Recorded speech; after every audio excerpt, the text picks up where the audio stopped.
So hello guys, most welcome back to our YouTube channel Gyan with Sachin. तो दोस्तों, आज के इस कंप्लीट वीडियो में हम बात करने वाले हैं बीटीयूपी के एक लेटेस्ट अपडेट के बारे में और कुछ बेसिक प्लान के बारे में कि आप सभी का बीटीयूपी का एग्ज़ाम जो है 14 मई से निर्धारित किया गया है। क्या 14 मई से पॉसिबल हो पाएगा?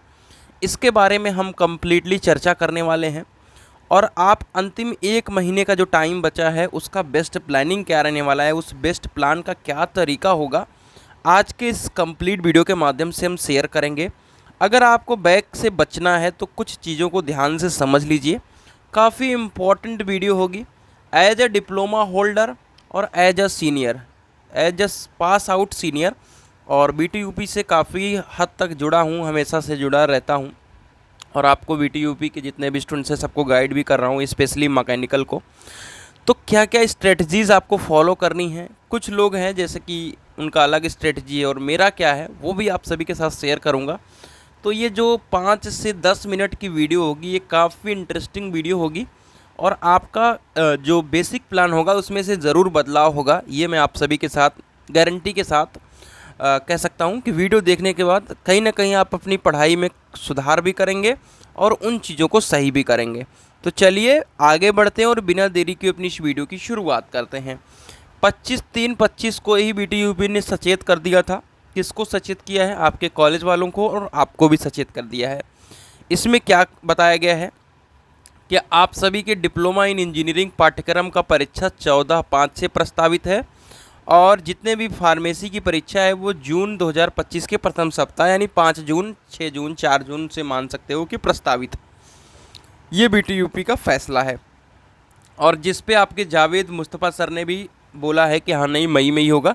और इसके पहले मैं आप सभी को बहुत पहले से ही बोलता आ रहा हूँ, जब ये नोटिस आई थी तब भी बोल दिया हूँ कि आपका 90 डेज़ का कार्यकाल जो है वो मई में पूरा हो जा रहा है। ठीक है, जब किसी भी बोर्ड का 90 डेज़ का कार्यकाल पूरा हो जाता है और आपका 40 लेक्चर का कार्यकाल पूरा हो जाता है तो आप सभी का परीक्षा लिया जा सकता है, उसमें कोई भी दिक्कत नहीं है।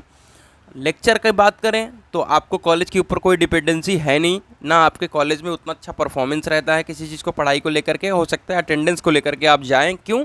क्योंकि सेशनल नंबर चाहिए तो अटेंडेंस की ज़रूरत है। ठीक है, ये बात रही आपके एग्ज़ाम की। तो आपको क्या करना है, देखिए मैं बता दूं कि आपका 14 मई डेट है और सीयूटी का भी एग्ज़ाम उसमें ही है। तो पेपर किस तरीके से सेट होता है आप सभी को मैं थोड़ा बहुत अगर बताने की कोशिश करूं तो ध्यान से समझेंगे तो समझ पाएंगे। देखिए, आप सभी का बैक पेपर भी होना है। ठीक है, चाहे वो फर्स्ट सेमेस्टर का बैक हो चाहे वो सेकेंड सेमेस्टर का बैक हो, मतलब सभी का बैक पेपर भी होना है। और इसमें स्पेशल बैक भी होगा जिसमें से लगभग स्पेशल बैक में 24,000 बच्चे होंगे। ठीक है, स्पेशल बैक में जो होंगे वो 24,000 के समथिंग बच्चे हैं, उनका भी पेपर होना है। ध्यान दीजिए, जैसे कि आपका फर्स्ट सेमेस्टर होगा, इसमें से न्यू बच्चे होंगे और ओल्ड बच्चे होंगे। ठीक है, इनका अलग से शेड्यूल रहता है। ठीक है, इनका अलग शेड्यूल रहता है। अब जैसे कोई सेकंड सेमेस्टर की बैक है, सेकंड में बैक है उसकी, ठीक है, वो बच्चा ऑलरेडी फोर्थ में पढ़ रहा होगा। ठीक है, तो इसमें क्या होगा कि जो सेकंड का ओल्ड रहेगा, ठीक है, सेकंड का ओल्ड रहेगा उसके साथ ही इन लोगों का करा लिया जाएगा। हो सकता है कि उस दिन सेकंड का न्यू भी बच्चा रहे, सेकंड का न्यू बच्चा भी रहे और जो पेपर डिस्ट्रीब्यूट किया जाए ओल्ड वाला डिस्ट्रीब्यूट कर दिया जाए। ठीक है, तो इस तरीके की स्ट्रेटजी रहती है और लगभग मेरे हिसाब से 40 डेज़ एग्ज़ाम चलेगा। ठीक है, 40 डेज़ आप सभी का एग्ज़ाम चलेगा जिसमें से आपके फार्मेसी भी रहती है और इंजीनियरिंग भी रहते हैं। ठीक है, और आपके बैक वगैरह जो रहता है सो रहता ही है। तो इस बात का ध्यान रखें कि काफ़ी लंबा चलेगा। अब इसमें गैप की बात कर लें, आपको गैप बीटीयूपी कभी नहीं दिया है तो आज भी नहीं देगा। ठीक है, अब गैप कहाँ मिलेगा? गैप उस जगह पे मिल सकता है कि आपका एक एग्ज़ाम यहाँ पे हो और एक एग्ज़ाम आपका 20 दिन बाद हो। ऐसा हमेशा से हुआ है और आपके साथ भी हो सकता है।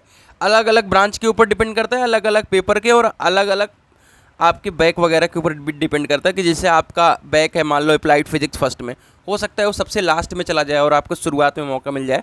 तो ये चीज़ आपको फिक्स नहीं रहती है, ये आपका आफ्टर शेड्यूल ही पता चलेगा। ठीक है, आफ्टर शेड्यूल ही पता चलेगा। और जैसा कि मैंने आप सभी को बताया भी था कि 15 अप्रैल के बाद से शेड्यूल आ जाएगा, तो डेफिनेटली आपको बहुत जल्दी आपका शेड्यूल भी देखने को मिलेगा और जिसमें से आप कह सकते हैं कि एक प्रॉपर आपको अंदाज़ा हो जाएगा कि नहीं अब इस डेट के आसपास ही आप सभी का एग्ज़ाम होगा। और आज भी आपको बता दूं कि अंदाज़ा की ज़रूरत नहीं है, श्योरिटी है कि आपको 20 से 22 मई 25 मई के बाद आपका शेड्यूल प्रॉपर रहेगा। तो इस बात का आप गफलत में ना रहें कि आप लोगों का एग्ज़ाम जो है वो बहुत डिले जाएगा, 5-10 जून से शुरू होगा। क्यों नहीं शुरू होगा उसके बारे में भी रीज़न बता दूं। तो आपके बोर्ड के ऊपर इतना प्रेशर है क्योंकि लाख सवा लाख एडमिशन हुए हैं, 2.5 लाख पूरी सीटें हैं इनके पास, ठीक है। लास्ट ईयर 1,19,20 हज़ार एडमिशन हुए हैं। हो क्या रहा है मेरे प्यारे साथियों, इसलिए क्योंकि इनकी काउंसलिंग प्रक्रिया कब तक चल रही है, सितंबर अक्टूबर में, ठीक है। एग्ज़ाम तुमने टाइम से करा लिया, इस बार में भी एग्ज़ाम लेट कराया किसी टेक्निकल इशू की वजह से, मुझे नहीं पता, बट लास्ट ईयर जो बताऊं तो लास्ट ईयर एग्ज़ाम बहुत टाइम से हो गया था, काउंसलिंग डिले हो गया था। इस बार एग्ज़ाम डिले हुआ तो काउंसलिंग जल्दी से करा लिया। तो कुछ दिक्कतें इनमें रहती हैं, तो वो चीज़ को सुधार लगातार कर रहे हैं। जैसे एग्ज़ाम की कॉपी को फास्ट इन्होंने चेक करवा लिया, तो इसी तरीके से आप लोगों का एग्ज़ाम भी बहुत जल्दी लोग करा भी लेंगे।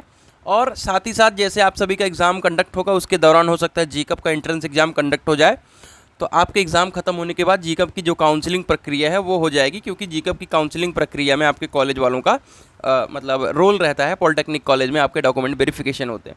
तो इसकी वजह से एग्ज़ाम को बहुत जल्द से जल्द 20 से 25 जून के अंदर इनको ख़त्म करना है किसी भी हालत में। क्योंकि अगर 20-25 जून के बाद ही काउंसलिंग प्रक्रिया शुरू करेंगे तब जाके अगस्त में इन सबका एडमिशन हो पाएगा। ये थी आपके एग्ज़ाम डेट के बारे में और काफ़ी ओवरव्यू के बारे में।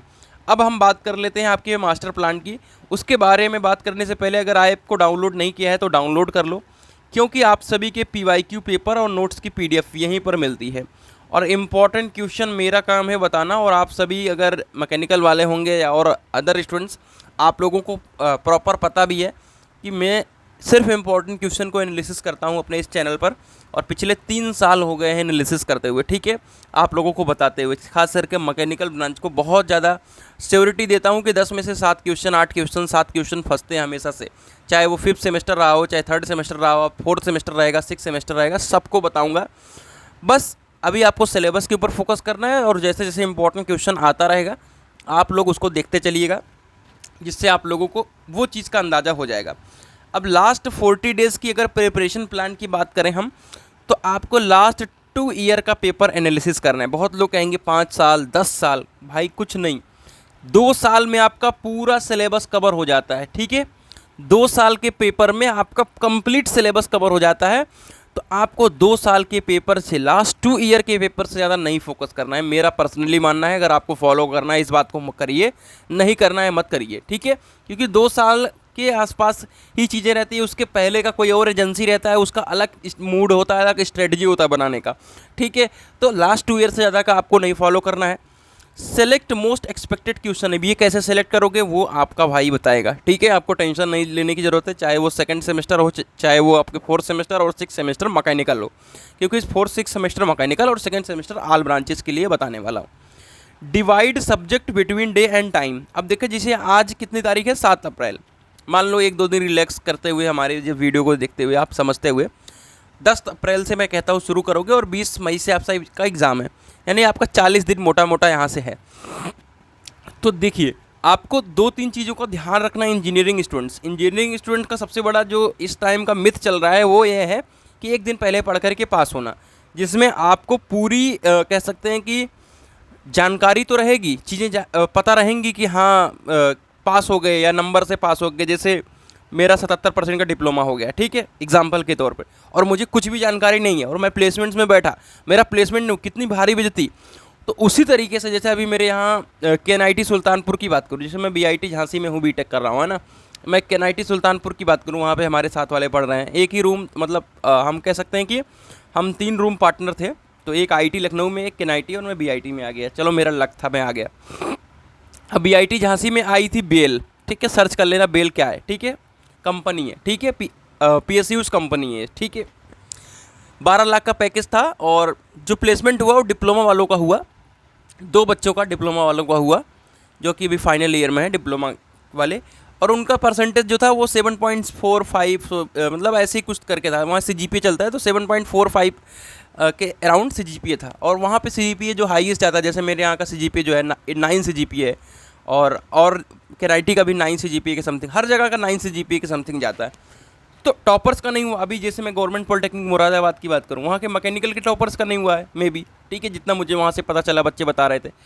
तो कहीं ना कहीं दिल में ठेस तो पहुंचेगी ना कि बहुत आपने अच्छा हैंड राइटिंग बना करके एग्जाम में बहुत अच्छा नंबर ला दिया, तो बहुत ज़्यादा आप बहुत कुछ बहुत बड़ा कर जाओगे। नहीं, ऐसा कुछ नहीं है। सबका एक एक एडवांटेज है, कहीं कोई नंबर में ज़्यादा है तो कहीं पैसों में कोई ज़्यादा है, किसी और चीज़ में ज़्यादा है। तो अपने आप को जानो, और अगर आपको बहुत अच्छा नंबर नहीं आ रहा है, घबराने की जरूरत नहीं है। बैक ना आने पाए बस बहुत है। और आपको नॉलेज अगर अच्छा है तो बहुत गुड करोगे, क्योंकि आपके पास डेफिनेटली बहुत अपॉर्चुनिटी है। एसएससी जेई हो गया आप सभी का, और भी आपकी सभी के जो प्लेसमेंट्स वगैरह में अच्छी अच्छी कंपनी है, जैसे स्पार्क मिंडा हमारे यहाँ आती थी, गवर्नमेंट पॉलिटेक्निक मुरादाबाद की बात करूँ, ठीक है। तो एमएनसी कंपनी है, अच्छी फैसिलिटी देती है, 22-23 हज़ार रुपये in hand salary after diploma, कोई बुरी बात नहीं है। एज ए लेबर अगर डिप्लोमा बेसिस पे काम कर रहे हो 14-15 हज़ार, उससे तो अच्छा है कि एमएनसी कंपनी में तुम एज ए सुपरवाइजर 23 हज़ार कमा रहे हो, तो मेरे हिसाब से तो बहुत अच्छा है। 14 रुपये में तुम्हें खाना भी मिल जा रहा है, खा पी रहे हो, मस्त रहो, ठीक है। बाद में आप बीटेक भी कर लो उधर, धीरे धीरे फिर चीज़ें आगे न्यूट्रलाइज करोगे, ठीक है। तो ये मेरा बताने का कुछ मोटिव था। आशा करता हूँ जो बता रहा था वो समझ में आ गया। तो divide subject between day and time का मतलब क्या है मेरे प्यारे साथियों, ध्यान से समझिएगा।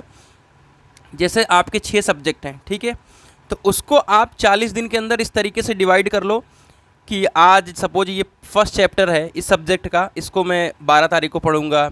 सेकंड चैप्टर है, इसको 12 से लेकर के 14 तक पढ़ूंगा, इस तरीके से। उसके बाद आपको डेली सारे सब्जेक्ट पढ़ने, इस बात का ध्यान रखें कि डेली किसी तरीके से सारे सब्जेक्ट कवर करने हैं, ठीक है। जैसे इन्वायरमेंटल साइंस है अगर सेकंड सेमेस्टर का, तो उसको अवॉइड कर सकते हैं, ठीक है। इंट्रोडक्शन टू आईटी सिस्टम को थोड़ा सा अवॉइड कर सकते हैं, लेकिन इंजीनियरिंग मैकेनिक्स हो गया, मैथमेटिक्स हो गया, फिजिक्स हो गया, ठीक है, इनको बिल्कुल अवॉइड नहीं कर सकते, ठीक है। तो इस बात का आप लोग ध्यान रखें। तो FEEE हो गया, इनको अवॉइड नहीं, इनको डेली बेसिस पे आपको पढ़ना पड़ेगा। 4th सेमेस्टर मैकेनिकल है तो हाइड्रोलिक्स है, उसको अवॉइड नहीं कर सकते आप लोग। REC है, अवॉइड नहीं कर सकते। 6th सेमेस्टर है, MMI को अवॉइड नहीं कर सकते। हमारे 5th सेमेस्टर वाले 6th सेमेस्टर वाले होंगे जिनको लगता है कि फाइनल ईयर में बाइक नहीं लगती, वो एकदम हवा में चल रहे हैं, भाई एकदम नीचे रहो। क्यों? क्योंकि मैंने देखा है बहुत फाइनल ईयर में बाइक आई है, बहुत सारे लोग बीटेक में एडमिशन ले लिए, उनका पैसा ख़राब हो गया, नौकरी से दिक्कत हो गई, डबल मार्कशीट बनेगी, स्पेशल बैक पेपर बन जाएगा, वापस से आकर के पेपर देना पड़ेगा, जूनियर के साथ बैठ के पेपर देने पड़ेगा, एक्स्ट्रा पैसा खर्च होगा, बहुत कुछ होगा। इसलिए फाइनल ईयर में बैक नहीं लाना है, सीरियस रहना है। और जब तक रिजल्ट नहीं आएगा तब तक धुक धुक धुक धुक करती रहेगी, उससे भी बच के रहना है कि धुक धुक करने से अच्छा कि पढ़ लो, है ना। आइए एग्ज़ाम टिप्स की बात करें हम, तो जब एग्ज़ाम देना है तो highlighter and point two point, जैसे कि आप पूरी थ्योरी लिखते हो ना, तो उसमें अगर पॉइंट टू पॉइंट चीज़ों को लिखोगे ना, ऐसे लाइन बाई लाइन, जैसे मैंने ये लिखा है, ठीक है, तो कहीं ना कहीं बहुत ज़्यादा आपको हेल्प करेगा वो चीज़। तो आप पॉइंट टू पॉइंट बनाने की कोशिश करें।